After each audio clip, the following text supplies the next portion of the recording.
taas siit suhtepööristest siis oleme oma järgmise video juures ja täna mõtlesime arutada sellist küsimust, et kuidas me iseennast suhtes kui suhtepartner peaksime, me isekeskis kasutasime sõna cultivation, kuna see tuli meil praegu siit ühest Hiina seriaalist, aga selle mõte on selles, kuidas me peaksime ennast suhteosalisena harima, olema haritud suhteosaline. Missugused... Võib-olla enne kui me lähme suhte kallale, võib-olla peaks üldse proovima välja tuua, natukene arutada seda, mis asi see vaimne või energeetiline harimine üldse on nagu inimese sees, et mida see tähendab, et inimene ennast vaimselt harib. Selles mõttes, et see ei ole lihtsalt see, et sinust saab ühte või teistmoodi õpetlane, et seal on... Me vist hakkasime seda eile arutama läbi selle, kuidas vanasti, tõenäoliselt vanasti oli inimeste see energeetiline tase oli madalam ja see ühesõnaga reeglid kui sellised olid nagu üliolulised, sellepärast et muidu oleks kõik lihtsalt tapnud üksteist maha, nii et järjest pidi loodama uusi reegleid, uusi... No põhimõtteliselt jah. Vaata, mina olen öelnud alati, et inimene, see on teekond loomast jumalaks. Ja see tähendab seda, et kuskil seal vanal ajal, ehk siis... Tuhandeid aastaid tagu. Mitte ainult tuhandeid, vaid ka 100 aastaid tagasi. Okei, seda küll. Oli inimene palju loomam. Ja tegelikult on ka praegu, see ei tähendab, et on halvem või väärtusetu.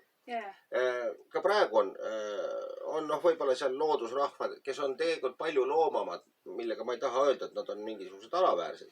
Vaid, nagu rohkem instinkti baasil. Nad on rohkem instinkti baasil. Neid juhivad hetke emotsioonid, hetke impulsid. See ei olnud vihje.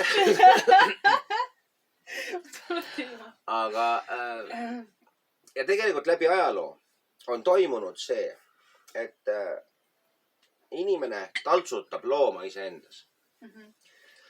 Ja mida rohkem on meis looma, seda rohkem on me inimesed vajanud välist siis sellist nagu saalungeid või ütleme, mis meid väliselt piiravad. No nagu lapsel, selleks, et laps saaks areneda, peavad vanematele looma piirid, mille sisse ta kasvab. Inimesel on täpselt samamoodi. Selleks, et ta saaks inimesena eksisteerida, et me üksteist kohe ära ei sööks, üksteist kohe maha ei lööks. Meil peavad olema mingisugused välised reeglistikud. On see siis olnud moraal, mingisugused kuningakäsud ja nii edasi, eks ju. Ja mida aeg edasi, seda vähem, ka tabud muide käivad sinna alla.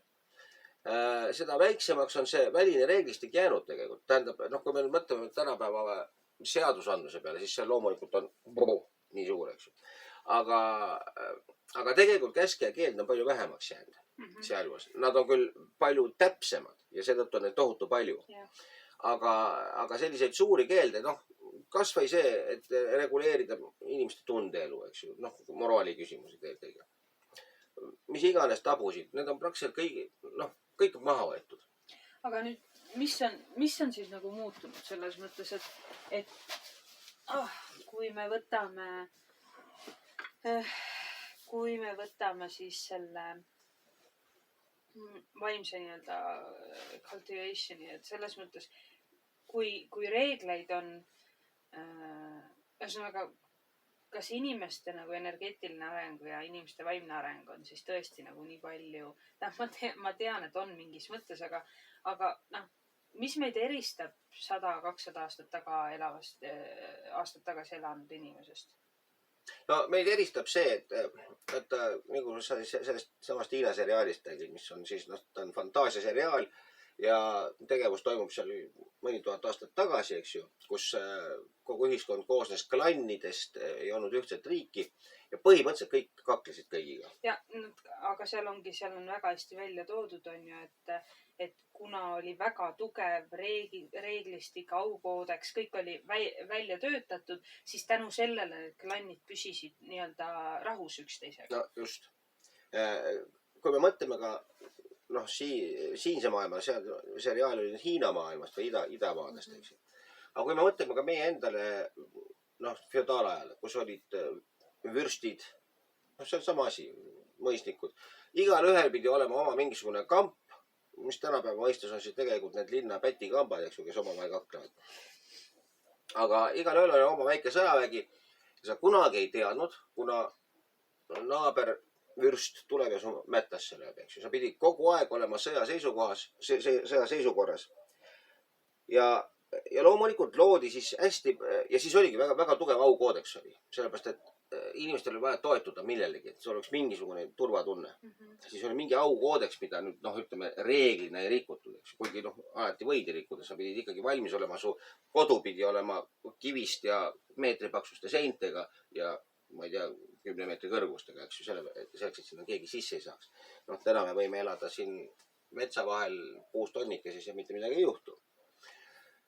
Aga siis käis sõda kogu aeg ja oli vaja väga rangeid reeglistikke, et suruda kuidagi. Ja siis see, noh, reeglistik loomulikult hakkas, no selleks oli vaja kuningat, eks ju, ütleme niimoodi, kõigepealt oli vaja 2 talumehel, oli vaja mõisnikku, kes hoiaks neid kratist kinni, hoiaks neid eemal. Sest mõisnik oli huvitatud, et mõlemad talle toodaksid. Järelikult hoidis neid 2 eemal ja ei lastud neil kokku minna ja need talumehed valisid selle mõisniku, kellele maksta seda 10, sellepärast, et muidu nad oleks üksteist lihtsalt ära tapnud. Nüüd mõisnikud, selleks, et mõisnikud omavahel kaklema ei läheks, nemad vajasid tsaari.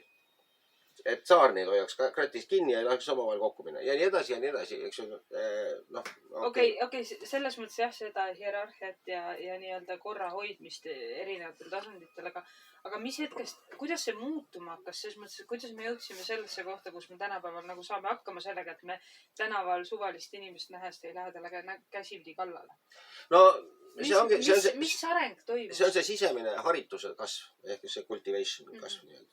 Ehk et no, tõepoolest tänapäeval, no võtame seksuaalsuse, mis on üks väga oluline asi, mida tegelikult on. See on üks kõige tugevamaid instinkt. Jaa, no surm ja sugutung, eks ju, 2 asja meil on, mis siis jagunevad omakorda. Siis tänapäeval lääneühiskonnas, kus on meie loomalikud instinktid on ära taltsutatud.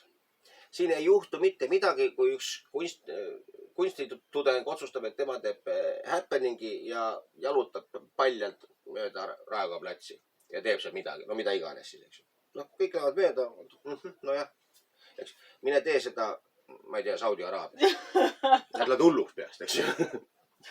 Sest tähendab, nende tungid ja sellepärast seal on niimoodi, et kui sa tungi vabaks lased, tähendab, kui sa eksid mingi reegli vastu, siis sul rajutakse käsi maha, pannakse vangi, pannakse põlema, sul on väga julmad karistused. Sellepärast, et tungid on väga lähedal.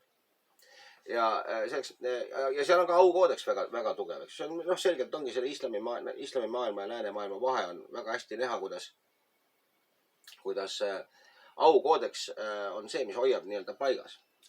Aga huvitav, Aasiamaades on ka Aasia aukoodeks, aga samal ajal on Aasiamaades on nagu seal on see vaimne areng on nagu on täiesti teisel tasemel, mis meil. Selles mõttes, et ma nüüd ei ürita öelda, et üks näiteks hiinlane ja üks, ma ei tea, taanlane on üksteisest tingimata väga palju erinevad. Aga mingisugune ühiskonna areng on Aasias see, noh, eriti kui vaata, sa tead, minu jaoks on tohutult olulised on need usuteemad. No. Selles mõttes, et üks asi, ma ei kannata neid, aga ma olen ka avastanud, ma olen järjest rohkem aru saanud, miks ma neid ei kannata. Ma ei saa hakkama usuga, mis on toodud läbi vere ja ma saan hakkama usuga, mis on toodud nii-öelda rahus ja pakutud välja, et kas sa tahad selles usus nagu elada või selles usus ennast arendada. Ja sellepärast mulle Aasia usundid, budism eriti, väga hästi nagu klapib sellega. See ajalugu on minu jaoks hästi oluline, kuidas ta on toodud sisse, kuidas ta on rahvale antud, kuidas inimesed on ta nagu endale võtnud.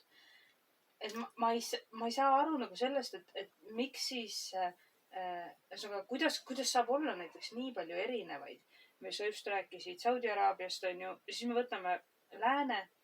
Ma ei ole isegi kindel, kui palju ma saan eristada eurooplast ameeriklasest, aga ameeriklane tundub mulle tavaliselt ühesõnaga mulle tundub, et eurooplane on suhteliselt nagu edasi ja No ta natuke on, jah. ja siis ma panen sinna kõrvale asiaadid ja mul just Jaapan ja Hiina ja ma ei tea väga palju Indoneesiast, aga minu arust on seal väga palju moslemi teemat ja Korea ka selles mõttes, et Korea ja Jaapan ja Hiina lähevad mu jaoks suhteliselt sarnaselt, aga nagu ma olen sulle öelnud, ka kolmel neil on absoluutselt erinevad tasemed.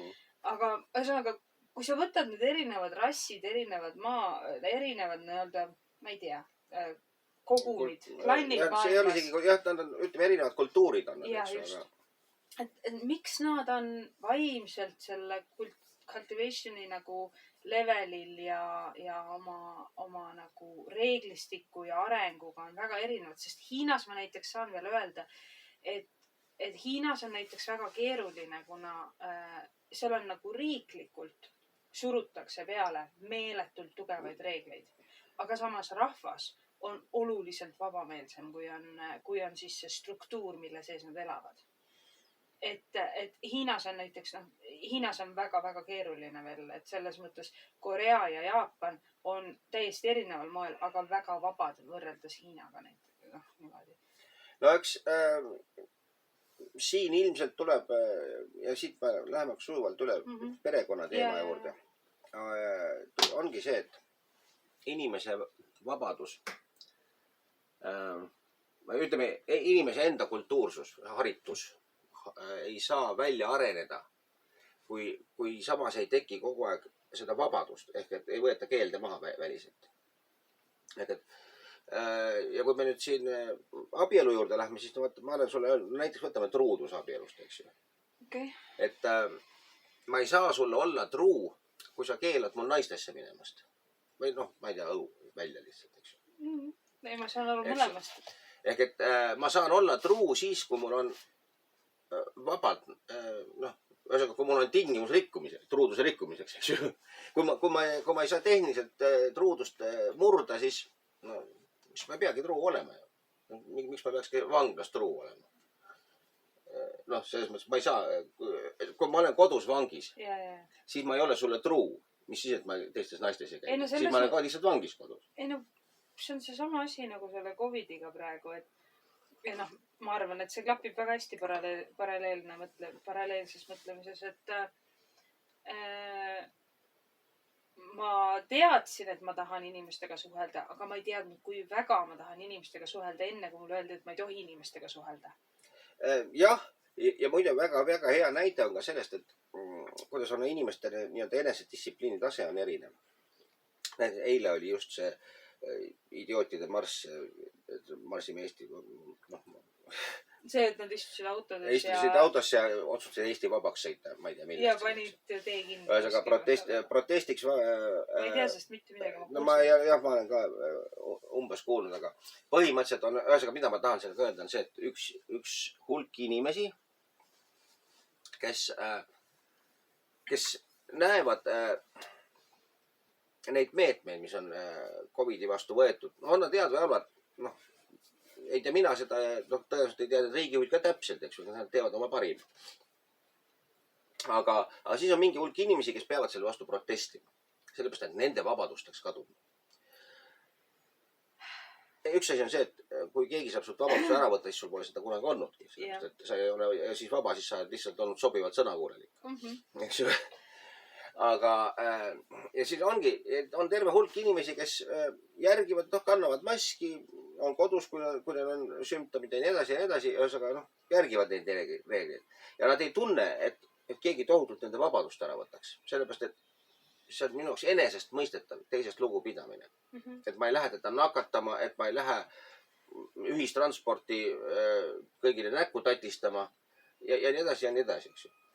Ja see ongi see sisemine kultivatsioon siis, see sõna on Eesti keeles ei ole Eesti keeles ei ole sellist sõna, aga jah, see self-cultivation siis, eks ju, et see on minu loomuses käituda teisest inimesest lugupidavalt. Mul ei ole selleks vaja trahve ja reegleid. just, et see ei ole, et põhimõtteliselt ongi see, et nad võivad panna reeglitega paika ja öelda, tehke seda ja tehke toda. Aga kui inimese sees endas ei ole vastu peegelduvat nii-öelda austust nendele reeglitele, siis ta ei pea neist kinni nagunii. No siis tuleb teda represseerida. Selles mõttes, et selleks ongi karistused. Ehk et tegelikult see hulk, kes nüüd nende autodega mööda Eestit paarutas või kes tulid näita, see on see hulk inimesi, kelle pärast on vaja kehtestada trahvid. Kes ei kuule lihtsalt muidu sõna, kui sa ei peksa neid. No ma väljendun niimoodi reljeefselt, eks, aga põhimõtteliselt neid hoiab tagasi ainult väline repressioon. Sellepärast, et neil puudub endal see sisemine kultuur sellist asja teha. Nojah, ja selles mõttes, kui me nüüd võtame kodu siin oma enda suhte või ükskõik kelle suhte võtame mängu, siis on kodud, kus on tohutult tugev reeglistik paika seatud. No. Naine teeb seda, mees teeb toda, lapsed teevad seda ja nii edasi. Ja siis on, selles mõttes, et ma ei saa öelda, et need kodud on õnnelikumad või edukamad või paremad. Nad võivad korraks esimesel silmapilgul paista ilusamad. Aga ma ei absoluutselt ei saa nõustuda sellega, et need kodud on paremad kui see kodu, kus ma ei tea, ema-isa ei pese nii tihti nõusid või see, mis mulle nüüd isiklikult käib närvidele, see ei ole siinkohas oluline. Aga see, et ma ei tunne, et sa oled pannud mulle näiteks reegli, kus sa oled selline koduperenaine, sa pead tegema seda, sa pead tegema toda ja kui sa neid asju ei tee, siis sa oled halb ja sa ei ole väärt mu naine olema. Või sa oled laisk ja sa oled lohakas ja sa ei meeldi mulle mõnikord mingite asjade pärast, mis sa teed. Aga ma ei arva, et sa oled vähem väärtuslik mees kui see mees, kes käib tööl, teeb üht, teist ja kolmandat, mida naine talle ette paneb ja ma ei tea, samal ajal soovib kogu aeg sellest kodust ära olla. No jah, siin on ju see, et kui sul on armastus, siis sul tegelikult ei ole neid reegleid vaja. Aga see on nüüd selline väga üldine ütlemine. Et ma ei saa kehtestada naisele, keda ma armastan. Ma ei saa ju öelda, et kui sa ei pese nõusid nii, siis sa ei ole sobilik minu naiseks. Ja selles mõttes, et kui sa ei pese nõusid korralikult puhtaks, siis ma ei ütle, et sina kui mees oled nüüd väärtusetu. Ma lihtsalt ütlen, et sa oled idioot, et sa ei oska nõusid pesta. No see on teine asi ja see on täitsa kohane. Kusjuures ongi. Ega see ei tähenda, et keelad oleks teise kritiseerimine. Ja ma absoluutselt ei kavatse lõpetada sinu kritiseerimist. Just, ja mul ei ole seda vastu mitte midagi. Lase käia, aga mida ma üritangi öelda, ongi see, et need reeglid peavad olema ikkagi, need moraali, eetika reeglid, need peavad enda sees juba paigas olema. Neid ei loo välised reeglid. No, ja see on sisemine, see on nüüd see vaimne kasv. Selles mõttes, et kui ma vajan sellist naist, kellele ma olen sobilik mees tänu sellele, et sa järgid tema reeglid. Just. Siis on see nii-öelda tuhvlialune olemine, mis sisuliselt tähendab seda, et ma kuulan naise sõna, aga ma olen iseenda peale vihane sellepärast, et ma kuulan. Ja ma ei salli ennast. Ja see teeb mind õnnetuks. Sellepärast, et kui ma kuulan sinu sõna, mida ma reeglina teen, ja võib-olla mõni ütleb ka, et näe, kus tuhvlialun, eks ju, ma arvan, et meil on tutvusringkonnas inimesi, kes arvavad, et mina ja sina oleme, et sa oled, ma ei tea, kuulad mind liiga palju. No, whatever, eks ju.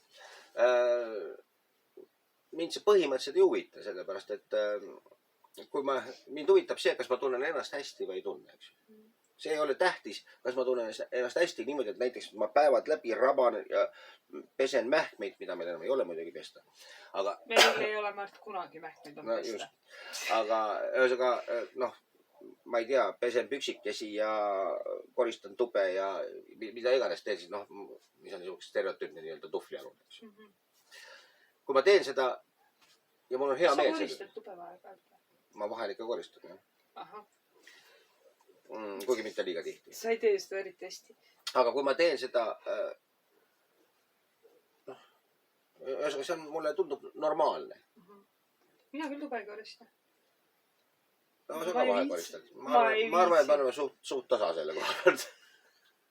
ma ei viitsi selles mõttes, et jah, minu jaoks on mingisugune üldine korrashoid on oluline, aga mitte nüüd sellel tasemel, millega mu ema nõustuks, et see No on hästi. ja kuna me sobime omavahel, siis minu segaduse taluvus on vastav. Eks isegi suurem kui sul. Mõnes kohas. Ja ei, mõnes kohas on ikka üle mõistuse, ses mõttes, et eriti hull oli see ikkagi siis, kui me veel Tedres elasime, siis oli kohutav. Mhm. Mõtlesin, õudne, oi, seal oli kohutav retki. Aga okei, see selleks. Mis ma tahan küll öelda, on see, et mida ma olen tähele pannud. Mhm. Et nende reeglitega elamine hakkab mingil hetkel ja nüüd see on välistest paaridest, sellepärast et sinu ja minuga on väga lihtne. Kui mulle ei sobi miski, mida sa teed, siis üks asi ma võin seda öelda või mida sa ei tee. Siis ma ütlen seda ja Ega ma ikka ei tea. ja kui tappa tahad saada ja kui sa ei tee nii, nagu ma tahan, siis ma üldiselt teen selle ära nii, nagu ma ise tahan ja siis lihtsalt lepin sellega, et sa ei tee. Ühesõnaga, mida ma mõtlen, on see, et see ei muuda, minu jaoks on see väga oluline. See ei muuda sind minu silmis, sinu olemust minu silmis ei muuda see halvemaks, kui sina ja mina minu sees olevate joonte järgi. Ei lähe täpselt samamoodi. Sellepärast, et peale selle, tähendab kõige olulisem osa selle juures on see, et sinu sisemaailm ja minu sisemaailm olles vastandid absoluutselt klapivad. Et see on see, mis on oluline. See, mis väljaspool toimub, see ei ole oluline. Kõige olulisemates asjades me jõuame suga kokkuleppele, nagu mingid asjad laste kasvatamises, elu elamises, mis iganes asjad. Aga vaadates kõrvalt paare, kes elavad, on see siis korratus või korras, seal ei ole mingit vahet. Kui nad, me oleme alati rääkinud sellest suhtlemise probleemist, et inimesed ei suhtle omavahel, aga kui nad seavad üksteisele reeglid, mida nad teavad, et teine ei ole võimeline järgima. Ja nad teevad seda, nad teevad seda nagu mingis mõttes pahatahtlik on halb öelda, aga see tegelikult on mingis mõttes õige. Nad teavad, et teine ei saa hakkama nende reeglite järgimisega. Need reeglid ongi selleks loodud. Et mitte järgida neid.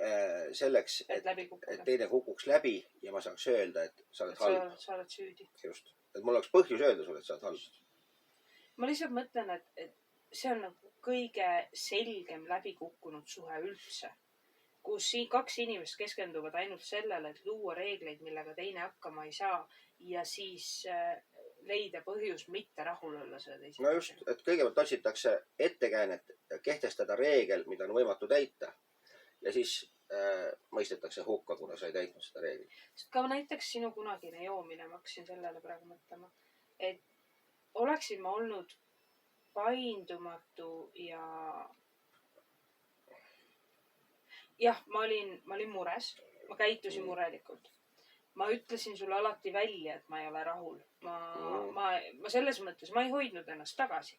Aga seda, et ma oleksin teatanud sulle, et kui sa nüüd seda ei lõpeta või seda nüüd niimoodi ei tee, siis ma umbes olen, ma ei tea, sust pettunud ja õnnetu ja nii edasi. Kui ma olen seda isegi öelnud, siis need on olnud nagu teiste asjade puhul. Et ma mäletan, et ma ütlesin sulle seda siis, kui sul oli infarkt, siis ma avaldasin arvamust, et kui sa ei lõpeta ühte või teist kommet või asja, siis et see teeb mind kurvaks, et ma olen siis õnnetu. Aga ma arvan, et ma ei ole kunagi seadnud selliseid reegleid, mida sa ei ole võimeline täitma. No üks asi ongi see, et kui me seame teisele, tähendab, me peame kõigepealt arvestama sellega, et teine inimene on igal hetkel kõige parem, mis ta suudab olla. Seega, kui ma panen talle mingisuguse reegli, no näiteks, kui ma panen sulle reegli, et sa pead kogu aeg kodus istuma. Siis kui ma õigesti mäletan, siis meil oli see situatsioon umbes aasta tagasi ja ma tõmbasin üles sellise karbauh selle peale, sest ma ütlesin sulle, ma ütlesin sulle igast ilusaid asju selle peale. No ühesõnaga, see on nagu selgelt reegel, mis lõhub sind. Eks ju. Ja mis ei arvesta sinu vajadustega. Sa tead, et mulle meeldib, kui sa oled kodus. Sa oled kodus nii palju, kui sa oled. Sul on vaja ka väljas käia ja sellega tulebki leppida. See on nüüd, ütleme... See on nüüd see teise isiksusega leppida. Just, vaata, see on nüüd see mina ja meie küsimus suhtes, eks ju. Et öeldakse, et kui me lähme suhtesse, siis kaob mina ära ja peab olema meie. Meie peab olema, aga meie koosneb ju minadest. Just, kahest paralleelsest minast, kes vahepeal ristuvad. Siis mõtlesin, mäletad, me vaatasime ühte sarja sinuga. Kas see oli see kuningasari, paralleelmaailmad ja värgi. Ja siis me suga just arutasime seda väga selgelt, kui hästi seal jooksis just see, et nad elavad kahte paralleelelu, mitte kumbki ei ürita teise elu endale võtta või teist enda elu osaks muuta, vaid ongi see, et nad elavad paralleelelu, mis kogu aeg ristub. Ja ma arvan, et me oleme saanud sellise elu elamisega suhteliselt hästi hakkama.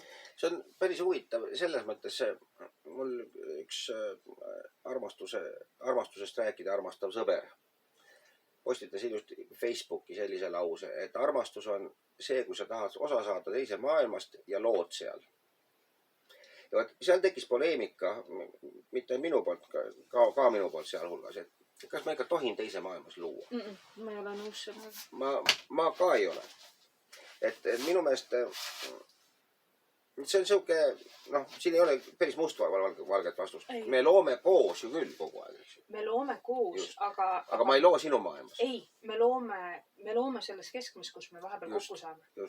Sellepärast, et see ei ole üldse õel ja see ei ole mõeldud halvasti, aga me ei saa minna.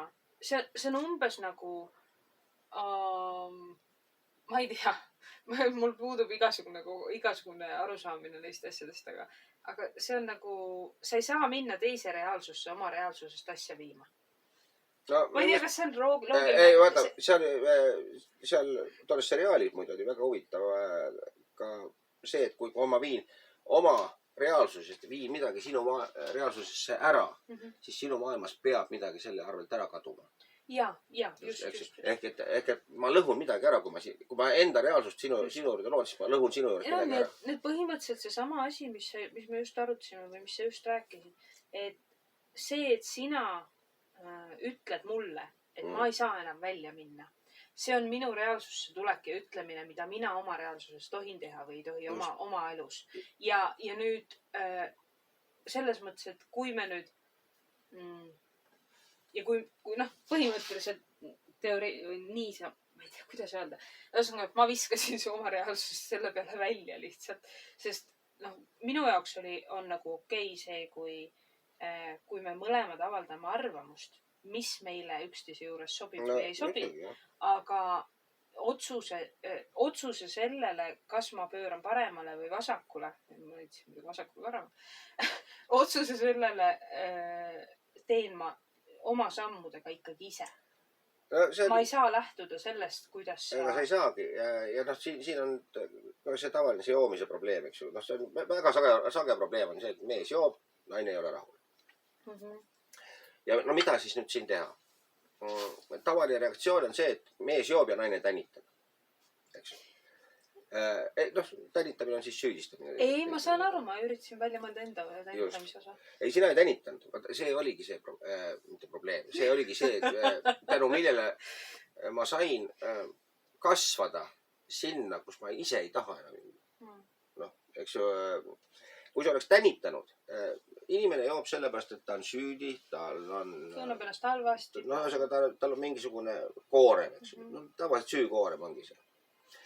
Ja nüüd, kui naine tänitab ja ütleb, et sa oled viimane näru ja sa ei kõlba mitte kuhugi, et sa jood, aga ma joongi ju sellepärast, et ma olen näru ja kuhugi kõlb. Ja siis see tekitab veel hullema, Just. muudab selle tunde veel Just. hullemaks. Ja kui ma saaksin mitte juua, siis ma ju ei jooks.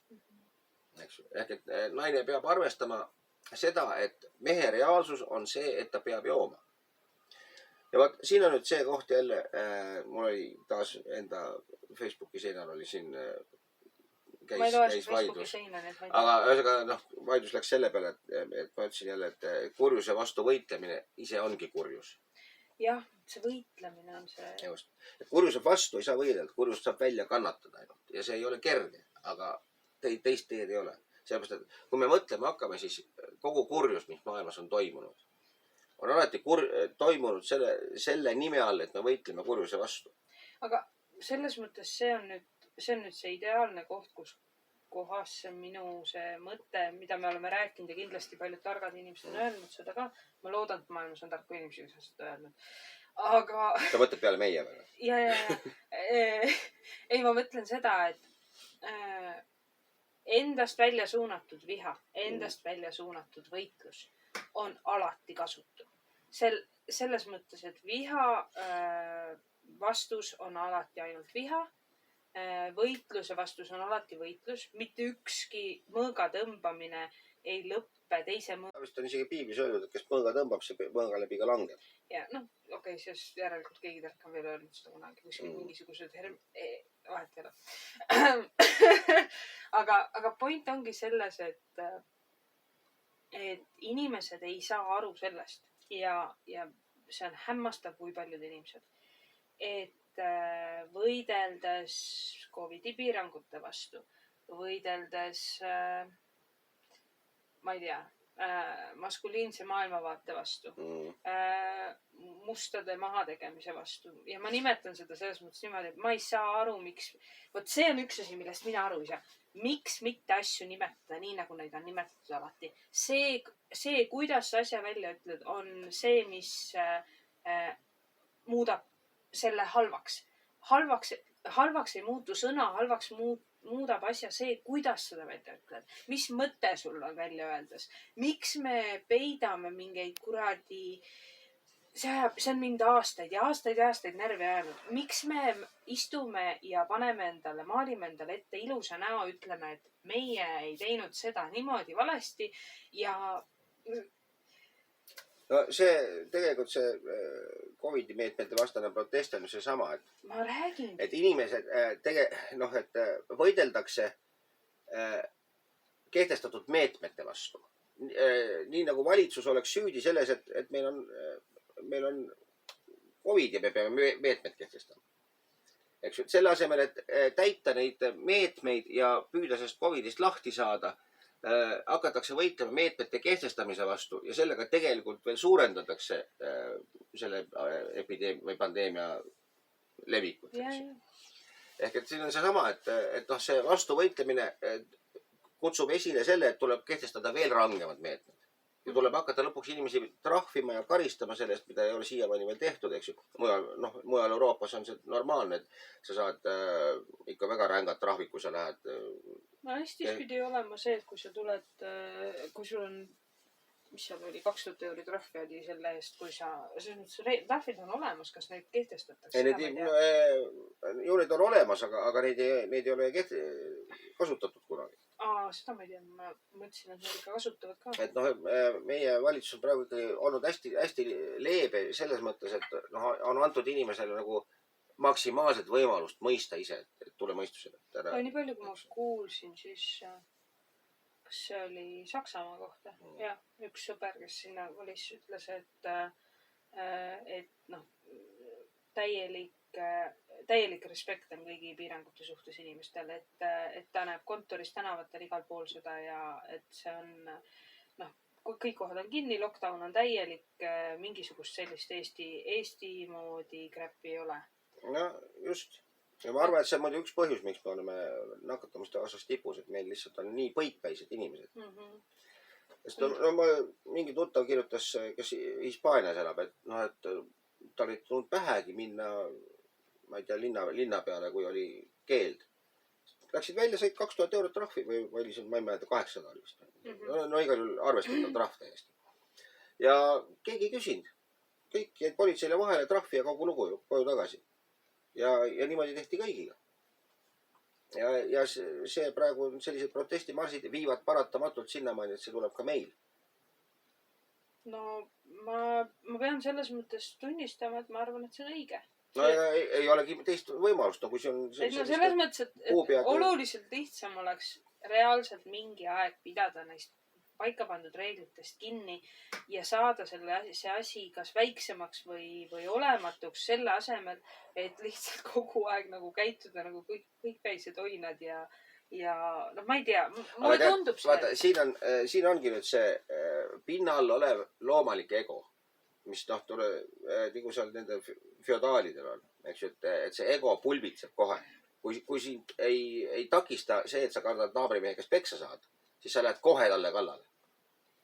Eks ju, ja siin on samamoodi need Covidi protestijad, kuna nad ei karda praegu peksa saada, siis nad lähevad kohe hakkavad suurustlema, eks ju, kohe lähevad, nii-öelda ise peksa.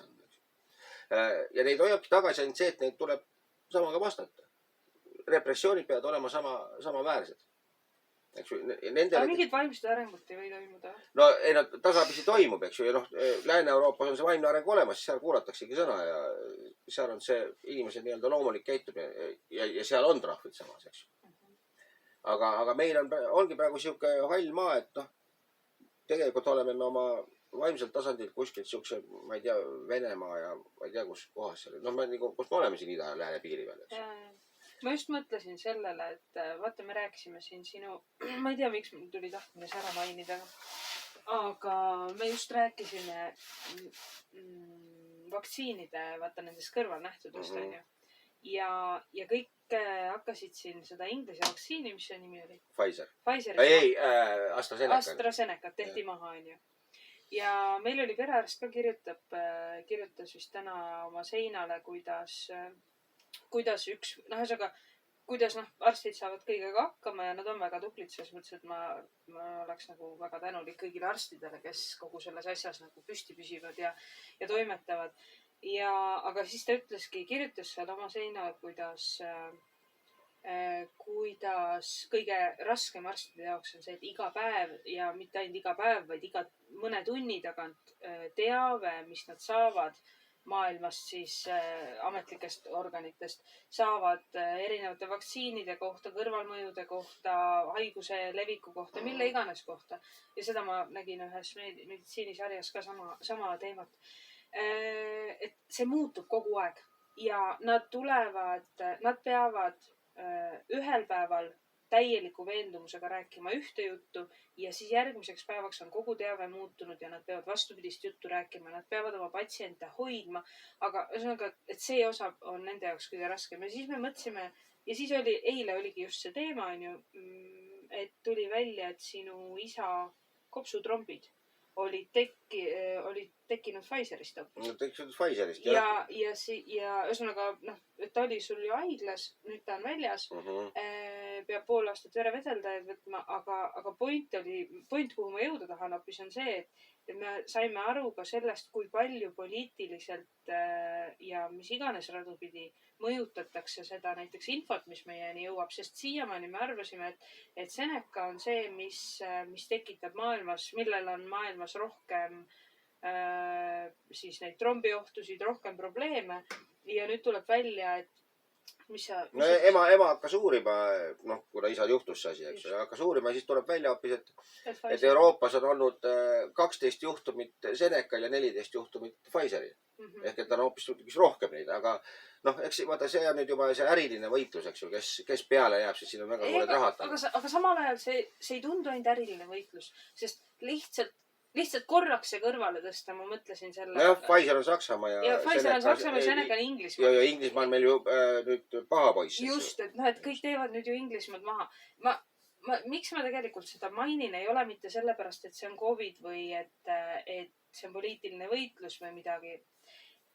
Ma tegelikult mõtlen, et see on paralleelne sellele, mis toimub suhetes. Me loome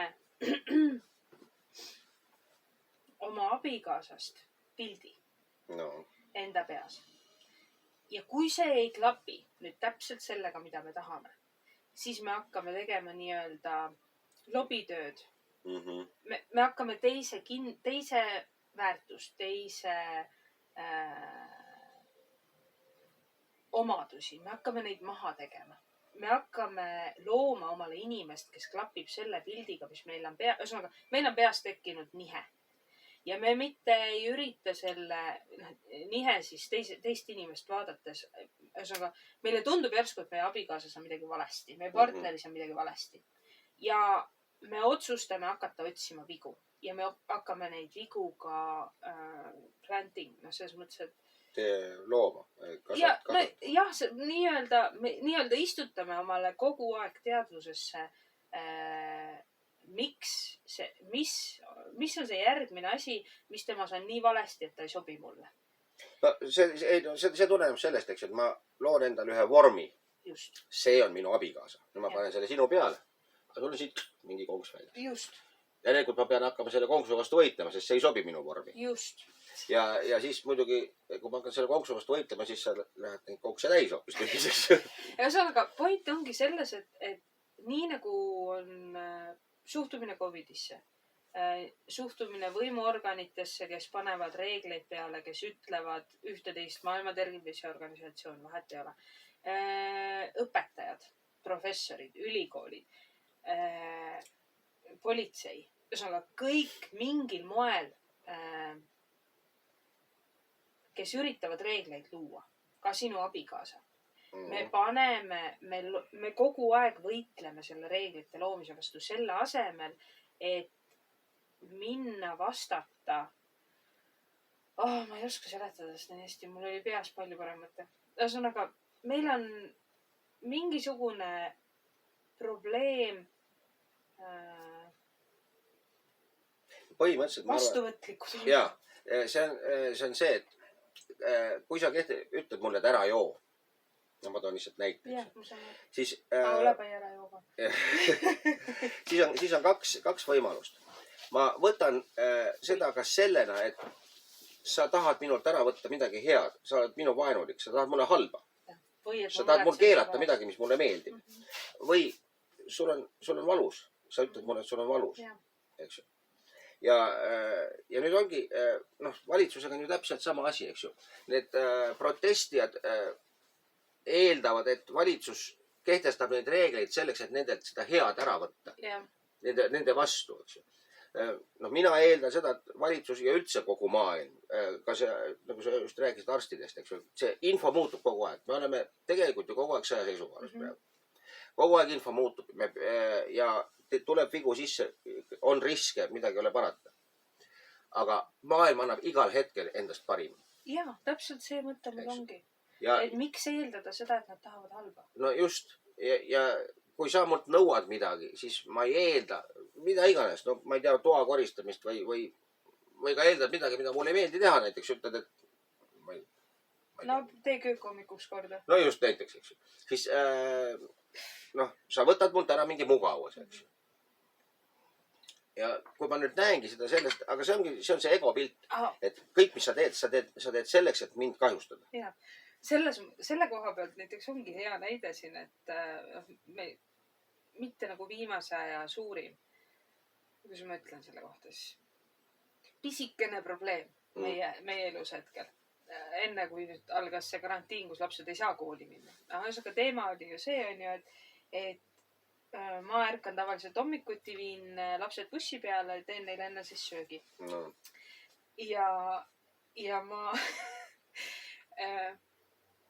ühesõnaga mõned korrad ma olin nõus sellega, et ma ärkan üles ja kuna mina toimetan siin üleval korrusel, sina toimetad allkorrusel, ühel on üks köök, teisel on teine köök, siis ma ei käi alumist kööki koristamas.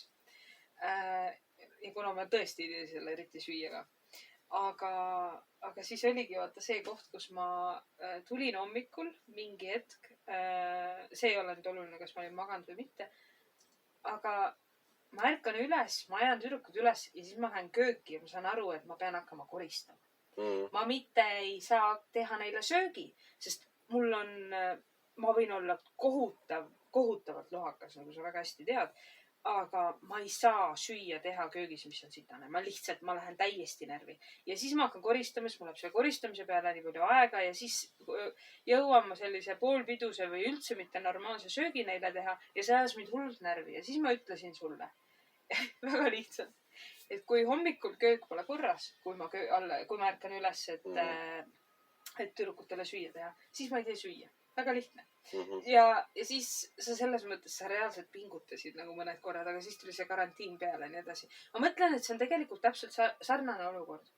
Et sa oleksid võinud seda mõista sellena, et ma tahan sulle halba. Ma kiusan sind just. Selles mõttes, et sinu köök on ju, mis ma tulen... Tuled siia endale, võtad minu mugavuse ära. Aga selle asemel võib-olla ma ka ei plärtsunud. Selles mõttes, et ma tulin ja reaalselt rääkisin sulle, mis mind häirib ja miks mind häirib. No, sul on see probleem, ma saan ju sellest aru, hommikul on ju kõik on unised ja aega on vähe nagu ikka hommikuti. Ja kui sa viid hommikul lapsi, siis on, ja see on minu huvides ka, et ma ei pea üles ärkama. Siis on loogiline, ma teen õhtul maksimaalse, et sul oleks hommikul mugav. Just. Ja selles mõttes, see on lihtsalt üks iseloomulik näide sellele, kuidas okei, ma saan aru, et see ei ole mingi maailma mastaabis ja mingi meeletult raske, aga see on üks iseloomulik näide sellele, kuidas saab rääkida, kuidas saab luua olukorra, kus mõlemad on enam-vähem rahul, isegi siis, kui mõlemal on veidi ebamugav. Ühesõnaga, ma mõtlengi seda, või mis on ebamugavus, tekib kohe küsimus. Et sa saad oma kaaslase jaoks, sa saad oma abikaasa jaoks võtta vastu mingeid normaalselt esitatud reegleid või palveid või mis iganes asju. Selles mõttes, et see, et su abikaasal on mõte või soov või mingisugune asi ja ta kirjeldab sulle oma ebamugavust, see ei tähenda seda, et ta tahab sulle halba. No tegelikult selle võiks võtta lausa üldreeglina välja öelda, et ära kiusa ja ära arva, et sind kiusatakse. Sellepärast, et tegelikult reeglina ju ma ei tee sulle etteheidet. Muidugi on vahel küll. Mul oli üks päev oli siin üks klient, lasi mulle ühte telefonikõnet enda ja mehe vahel. Ja see oli mingi, mees pidi järgi tulema, mingi suht siuke tavaline asi.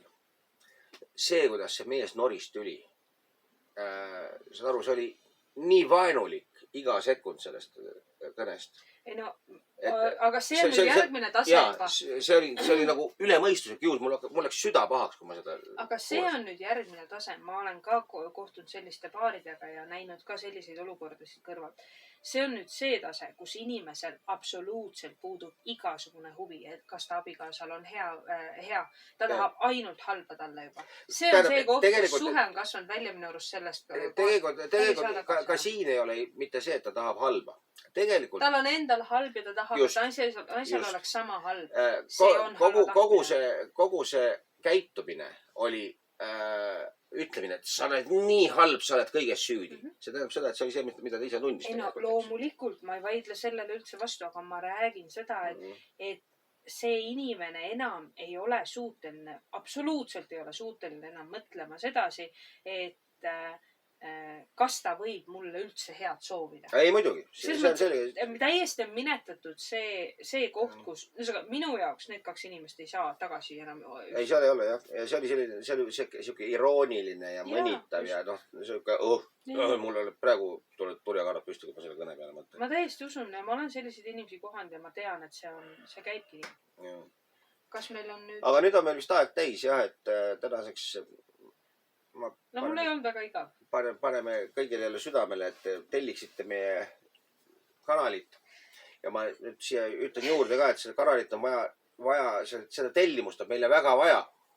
Sellepärast, et mul on vaja 1000 tellijat täis saada, et saaks hakata YouTube'i käest reklaamiraha küsima. Ja mul on veel 150 tükki puudus. Mul on juba tükk pandud olnud. Ja ma olen teile kohutavalt tänulik, kui te tellite. Ai poiss. Ja. Aga sellega me tänase jutuajamise siin lõpetame. Ma usun, et nädala pärast kohtume jälle ja siis on ehk jälle huvitav. Aga seniks, tšau, tšau. Tšau, tšau.